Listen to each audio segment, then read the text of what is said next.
Hai, siapa yang kesal dengan plastik karena dianggap tidak ramah lingkungan? Boleh-boleh saja, tetapi tahu nggak kalau jaket pelindung diri yang saya gunakan ini adalah terbuat dari plastik daur ulang buatan Anna Avanti. Masker yang saya gunakan juga terbuat dari plastik daur ulang buatan Riza Novianti. Artinya apa? Jika plastik ini dimanfaatkan dengan benar, diolah dan didaur ulang dengan benar, itu juga bisa jadi sesuatu yang bermanfaat dan tidak merusak lingkungan pada akhirnya.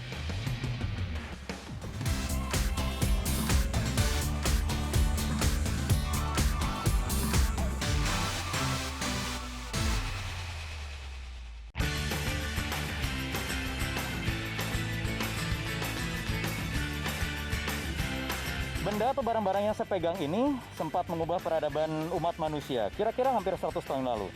Ini semua terbuat dari plastik. Ya, kantong ini jelas terbuat dari plastik. Ini dakron yang biasanya kita gunakan untuk mengisi bantal atau boneka yang ternyata ini dianggap merusak lingkungan karena tidak mudah diurai. Dan tahukah Anda, Indonesia adalah penyumbang sampah plastik terbesar kedua di dunia. Truk yang ada di sebelah saya ini berisi 8 ton sampah plastik. Di Indonesia, setiap harinya ada 175.000 ton sampah plastik atau kira-kira setara 22.000 unit truk ini. Bayangkan, sebegitu banyaknya ya. Kalau setahun, artinya itu kurang lebih 64 juta ton sampah plastik atau boleh dihitung silakan, kira-kira setara 5 juta menara sampah plastik seperti ini. Data yang fantastis tadi sebenarnya memiliki nilai jual yang besar juga potensinya jika dimanfaatkan dengan baik, yaitu memegang 3 prinsip, 3R maksud saya, yaitu recycle, reuse, dan reduce. Seperti bantal ini misalnya, bantal ini ternyata dibuat dari 14 botol plastik bekas. Atau kantong plastik ini. Kantong plastik ini juga dibuat dari 6 botol plastik bekas. Dan semuanya ini diperoleh dari para pengepul atau pemulung sampah plastik bekas. Di Indonesia ada sekitar 5 juta pemulung sampah plastik yang kemudian mereka menyetorkan itu semua ke sekitar 1 juta pengepul yang kemudian diolah lagi oleh unit usaha pengelolaan sampah plastik bekas.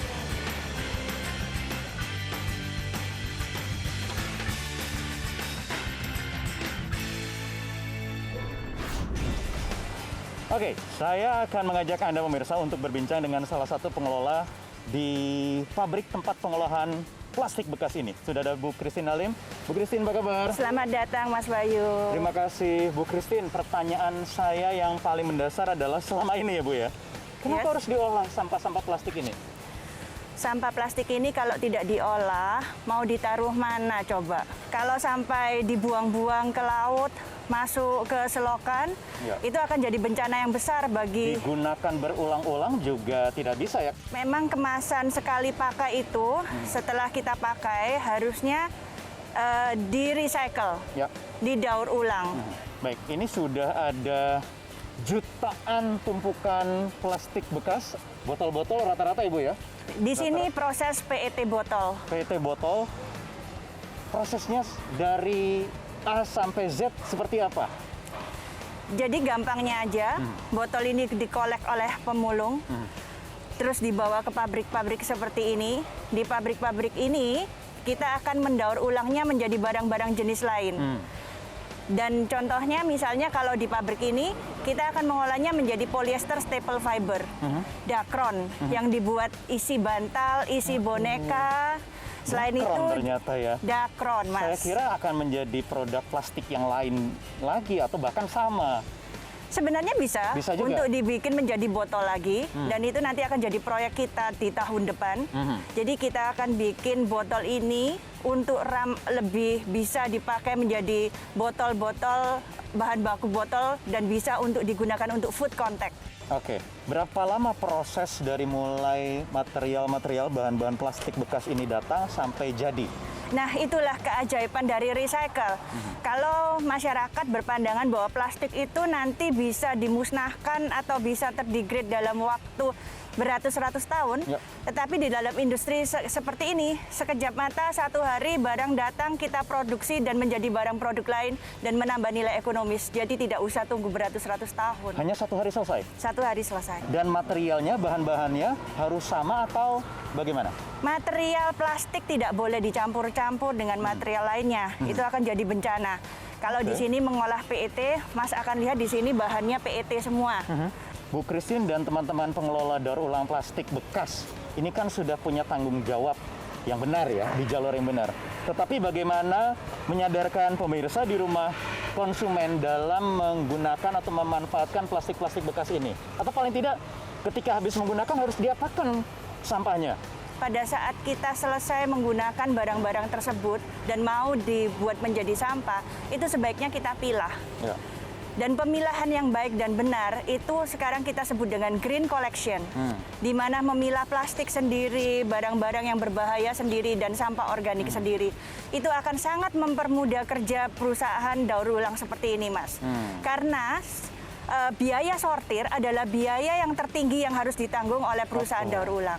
Tetapi sayangnya kita masih belum terbiasa ya, Bu. Sebenarnya masyarakat udah banyak yang sadar dan memilah. Tetapi yang mereka keluhkan kepada saya, Bu, tetapi setelah kita memilah ternyata di truknya itu dicampur menjadi satu sama lagi. juga bohong gitu kan. Betul, dan akhirnya menjadi satu kesia-siaan belaka. Ya, oke. Penggunaan plastik sudah jamak diterapkan sejak abad ke-19. Awalnya, plastik dibuat untuk menggantikan kertas yang dinilai merusak lingkungan. Plastik lazim kita pakai karena sifatnya ringan, mudah diproses, kemudian gampang dimodifikasi menjadi berbagai bentuk. Bahan dasarnya berupa campuran zat kimiawi bernama polimer. Polimer ini disusun dari banyak monomer yang bisa didapat dari beraneka ragam sumber. Salah satunya berasal dari minyak bumi. Industri plastik hanya mengonsumsi 4% dari produksi minyak dunia, sehingga plastik yang bisa digunakan berulang kali dikenal ramah lingkungan. Dalam perkembangannya, plastik bahkan digunakan untuk rangka kendaraan, hingga mengurangi berat dan menghemat bahan bakar. Contohnya 2 jenis pesawat ini. Pesawat Airbus A380 misalnya, besar sekali ini, ternyata 22% terdiri dari plastik. Sementara lebih dari 50% pesawat Boeing 787 juga berbahan plastik. Selain menghemat bahan bakar, biaya perawatan pesawat berbahan plastik pun lebih hemat 30%.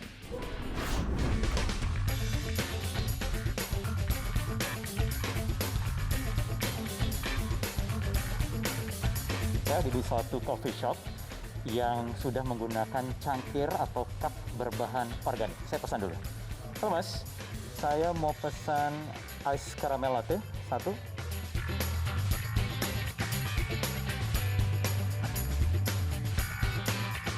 Terima kasih.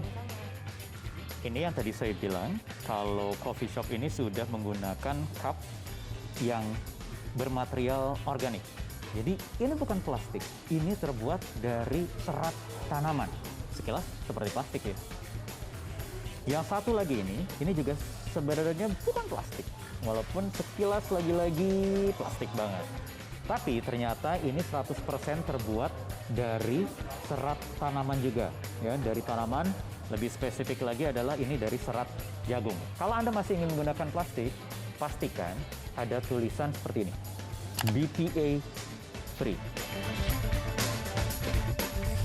Nah, sekarang yang paling penting adalah kita mengetahui tips-tips bagaimana memilah dan memilih plastik yang bisa dimanfaatkan berulang kali atau hanya sekali pakai. Ada teman saya, Pak Fajar Budiono, ini ahlinya plastik nih. Pak Fajar, apa kabar, Pak? Iya, kabar baik.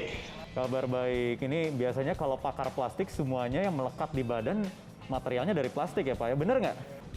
Ya, baju saya ini sengaja saya pakai t-shirt, polo t-shirt ini adalah dibikin dari 10 botol air mineral dari plastik. Ini daur ulang, jadi botol itu dicacah, dipotong-potong, dilelehkan, kemudian jadi serat, jadi benang, dipintal, terus jadi kaos. Sebenarnya bagaimana tips mengetahui dengan mudah material plastik yang ramah, aman digunakan untuk keperluan sehari-hari? Pada prinsipnya semua plastik itu adalah ramah lingkungan karena apa? Dari segi pembuatannya adalah dia paling sedikit energi yang digunakan. Sebenarnya plastik ini diciptakan bukan untuk dibuang tapi untuk didaur ulang. Nah, kalau plastik ini nanti bisa didaur ulang terus, pokoknya jangan sampai buang sampah sembarangan, buang sampah pada tempatnya saja. Nanti plastik ini akan circular ekonominya akan jalan. Sehingga yang salah itu adalah manakala kita memanage pengelolaan sampahnya, itu yang jadi problem sebenarnya. Itu semua bagaimana caranya mengetahui kalau memang botol-botol atau kantong plastik yang kita gunakan itu bisa berulang kali dipakai, Pak? Atau jangan-jangan cuma sekali pakai? Jadi kalau kita lihat kalau kita punya kemasan itu di bawahnya sini nih, ini ada simbol segitiga. Iya. Ada segitiga 1 sampai 7. Itu ada artinya ada yang plastik tidak tahan panas, ada yang tidak tahan dingin itu. Nah, Kalau tumbler yang sekarang sedang ngetren orang beli dan memang itu untuk kepentingan minum harian untuk air putih misalnya, itu memang sudah aman ya. Asalkan memang materialnya jangan yang tadi itu ada yang tahan panas, ada yang tidak, harus tahu juga. jadi kalau untuk tumbler yang bisa pakai berulang itu yang segitiga nomor 5. Segitiga nomor 5. Nomor 5, itu polipropilin, itu bisa untuk dipanaskan, bisa untuk di microwave. Oh, Cuman dia tidak tahan dingin. Kalau Ya. dia di -5, dia akan gampang pecah. Terakhir Pak Fajar, apa lagi tips untuk pemirsa di rumah? Jangan buang sampah sembarangan. Buang sampah di tempatnya aja. Oke. Baik, terima kasih Pak Fajar Budiono atas waktunya di 50 Minutes Metro TV. Sampai jumpa, Pak. Bahan plastik juga digunakan dalam bidang seni. Ada perupa bernama Eko Nugroho yang menggelar pameran berjudul Plastikologi. Indah kan? Itu konsep daripada yang saya terapkan untuk mengeksplorasi sampah plastik ini. 3 tahun sebelumnya, Eko juga membuat instalasi Bouquet of Love di Bali. Karya ini dibuat dari 300 kg sampah plastik.